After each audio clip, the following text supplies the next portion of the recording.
Don Gustavo Matos, muchísimas gracias por aceptar nuestra invitación. Hoy nos encontramos en el Parlamento de Canarias, en su oficina, para realizarle una entrevista en la cual hablaremos tanto de su vida profesional como de su vida personal, con el fin de conocer un poco más sobre usted. ¿Le parece si vamos arrancando esta entrevista desde ya? Adelante. Perfecto. Vayamos con la primera pregunta. ¿Dónde y qué ha estudiado? Pues estudié Derecho en la Universidad de La Laguna y luego me he especializado, he hecho dos másters, uno en la Universidad de Salamanca y otro en la Universidad de Granada, uno sobre abogacía y el otro sobre responsabilidad civil y del seguro, y soy abogado pues desde el año 1997. Entonces, si es abogado desde el 97, ¿en qué momento y por qué se dio cuenta que lo que le gustaba era la política? Pues desde muy pequeño, porque en mi casa se vivía la política con mucha intensidad. Mi padre era militante en la clandestinidad cuando todavía había una dictadura en España. Y bueno, perteneció a una generación que luchó por traer las libertades a este país, y por tanto desde muy pequeño pues siempre he tenido la inquietud por la política, y ya cuando cumplí 18 años me afilié al Partido Socialista. Hablando de partidos, ¿en qué partido se ha sentido más identificado y por qué? Solo he militado, como ya he dicho, en el Partido Socialista. Me afilié con 18 años. Y me siento identificado porque soy una persona progresista, de izquierdas, pero al mismo tiempo respetuoso con las ideas de los demás, y considero que los valores que representa la socialdemocracia pues son los valores que hacen que la sociedad sea más justa y que progrese, ¿no? Hmm. Bueno, ahora dejando un poco los partidos políticos a un lado, me gustaría saber cuáles han sido sus cargos políticos hasta la fecha. Mi primer cargo político fue el de concejal de mi ayuntamiento, de mi ciudad, de mi municipio de La Laguna. Luego estuve en el gobierno de Canarias como director general de Comercio y de Consumo. Posteriormente fui diputado en la anterior legislatura, y en la actualidad pues ya desempeño esta responsabilidad, que es la de presidente del Parlamento. Efectivamente, usted representa, ¿no?, el Parlamento de Canarias, pero ¿en qué consiste su responsabilidad? ¿Qué papel desempeña? Bueno, mi papel consiste en presidir el poder legislativo. Es el lugar en el que se hacen las leyes y también el lugar en el que se controla al gobierno, en este caso al de Canarias, y donde están representados los más de 2 millones de habitantes que viven en nuestra tierra. Mi trabajo es moderar los debates, hacer que el Parlamento funcione, tramitar las iniciativas de los grupos parlamentarios, presidir la mesa del Parlamento y representar al Poder Legislativo. Como acaba de decir, más de 2,5 millones de personas residen actualmente en Canarias, pero ¿cómo podemos asegurar a cada isla que están todas representadas en el Parlamento de Canarias, incluso la más pequeña? Bueno, el Parlamento, el sistema por el cual se elige a los diputados y a las diputadas en Canarias, es un sistema mediante el cual hay circunscripciones en cada una de las islas. Es decir, cada isla elige sus diputados. Hasta la isla más pequeña tiene unos diputados propios de su isla. Evidentemente no se eligen el mismo número de diputados en Tenerife o en Gran Canaria, porque es una isla más poblada, pero cada isla tiene sus propios diputados. Los ciudadanos del Hierro votan a los diputados del Hierro, los diputados de Lanzarote a los de Lanzarote, con lo cual la representación de esas islas, aunque no sean las capitalinas, está garantizada. Al mismo tiempo hay una novedad, esta legislatura, que hay 9 diputados más que se eligen en toda Canarias. Por eso en las elecciones al Parlamento de Canarias hay dos urnas. Una urna donde se eligen a los diputados de cada una de las islas, y otra urna que es común a toda Canarias, donde elegimos entre todos a otros 9 diputados que representan al conjunto de las islas. Justamente, hablando de diputados, ¿cuántos de ellos constituyen el Parlamento? El Parlamento de Canarias hoy lo constituyen 70 diputados. Como ya te he dicho antes, hay 61 diputados elegidos por las islas, cada isla elige los suyos, y 9 que eligen en toda Canarias en una urna, igual para cada pueblo, para cada municipio, donde todos votamos a 9 diputados que representan la unidad territorial. Así que somos 70 y elegidos de esa manera. Una pregunta ahora mucho más común, pero no por ello menos interesante. ¿Cómo se votan las leyes? Sobre todo, ¿cómo se deciden y también cómo se publican para que a partir de un momento determinado pasen a ser obligatorias? Bueno, las leyes que se hacen en Canarias, hay que entender que hay leyes que son estatales. Vivimos en un país que está descentralizado, donde existen comunidades autónomas y un gobierno central, y cada comunidad autónoma y el gobierno tienen sus competencias. Entonces, en Canarias, por ejemplo, Canarias puede dictar las leyes de aquellas cuestiones que son de su competencia. ¿Cómo se votan las leyes?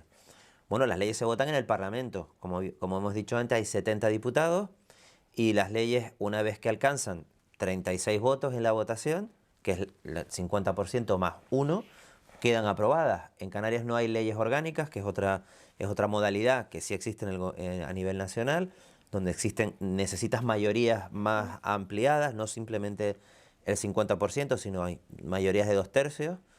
Y así se votan. Las leyes las proponen o los grupos parlamentarios o las propone el gobierno. Se debaten y hay un momento en que hay una votación y si hay mayoría de diputados que apoyan esa ley, pues se aprueba, se publica en el boletín y a partir de ese momento pues es obligatoria. Ahora, dejando de hablar de leyes, ¿qué consejo le podría dar a un alumno interesado en participar en la vida política?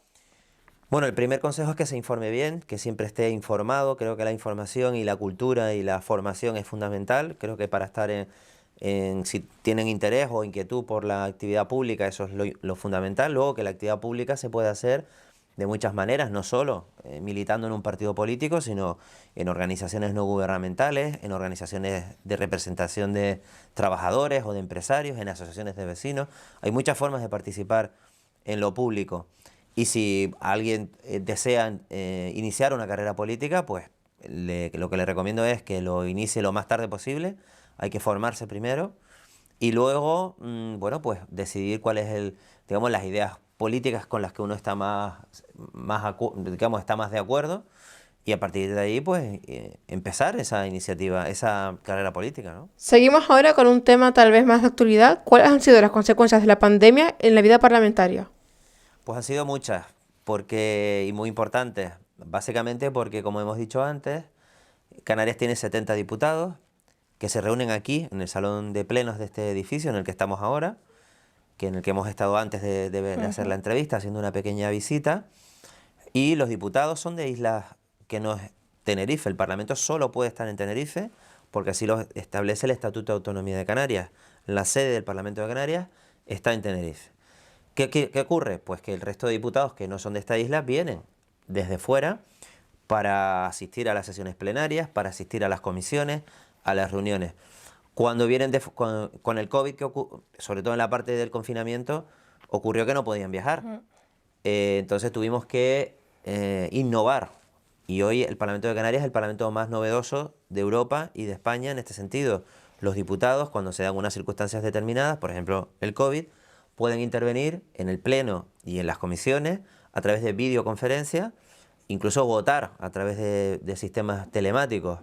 Esto no existía, no existe en muchos parlamentos y esto es una de las consecuencias, por ejemplo, del COVID-19 en la vida parlamentaria.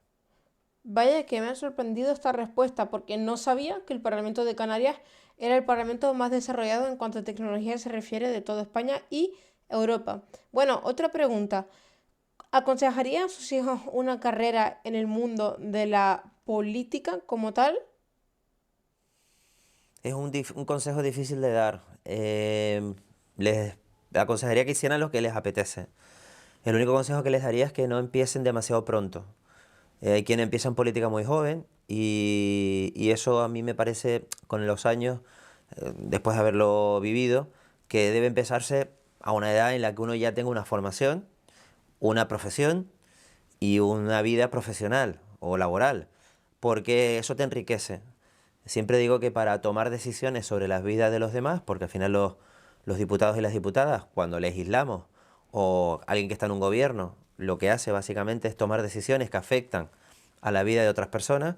Creo que primero uno tiene que tener cierto recorrido vital, una formación profesional, una formación académica, una formación laboral y tener digamos, ya un recorrido que le haga que esas decisiones que tome sean mejores, ¿no?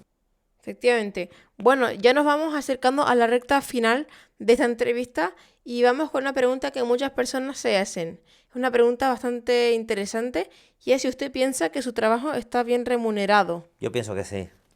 Yo creo que la política, a a ver, uno está en política no por por la remuneración que uno recibe, sino por otros motivos. Creo que fundamentalmente por intentar hacer una sociedad más justa, cada uno desde su punto de vista y cada uno con su ideología. Y por lo tanto ya simplemente por eso creo que vale la pena. Por tanto creo que sí. Lo que pasa es que si luego comparamos, no es mi caso, pero las remuneraciones, por ejemplo, del presidente del gobierno de España con la responsabilidad que tiene, con lo que cobra un futbolista, pues a lo mejor resulta que no está Ya. tan equiparado, ¿no? La responsabilidad que pueda tener un presidente de un gobierno de España o de Canarias o un alcalde, con lo que otros profesionales de otras cuestiones reciben por su trabajo. Bueno, pues ahí, si lo comparamos, pues obviamente no. Pero bueno, yo creo que todos estamos en esto no por eso, sino por la satisfacción que nos El da, bien del país. digamos, trabajar por los demás. Bueno, ya nos vamos acercando al final de la entrevista. Me gustaría saber qué opina del Carnaval de Tenerife en comparación con otros y en qué le gustaría disfrazarse en la próxima ocasión, ¿no? Bueno, me gusta mucho el carnaval, primero. El carnaval de Tenerife, personalmente creo que es el mejor carnaval del mundo y he podido ver algún otro y creo que puedo comparar. Creo que no hay un carnaval en el mundo como el de Tenerife. El de Gran Canaria también está muy bien, soy presidente del Parlamento y la gente de Gran Canaria probablemente no esté de acuerdo. Pero bueno, yo creo que los carnavales en Canarias en general son unos grandes carnavales, pero especialmente yo soy de Tenerife, creo que el carnaval de Tenerife es el mejor carnaval del mundo. Los siguientes carnavales, pues no te voy a decir de qué me voy a disfrazar, porque nunca lo digo, porque si no ya no tiene gracia, ¿no? Claro. La sorpresa está justamente en que la gente no sepa de qué te vas a disfrazar. Bueno, vamos con la penúltima pregunta. ¿Cuál es su hobby favorito cuando no está trabajando? Bueno, mi principal hobby es jugar a pádel. Llevo muchos años jugando y me gusta hacer actividad física, digamos, fuera de la actividad política. Me ayuda, en fin, a relajarme, a hacer algo de A deporte. pensar en otras cosas también. Sí, bueno, desde el punto de vista de la salud también es importante hacer Mm. algo de actividad física.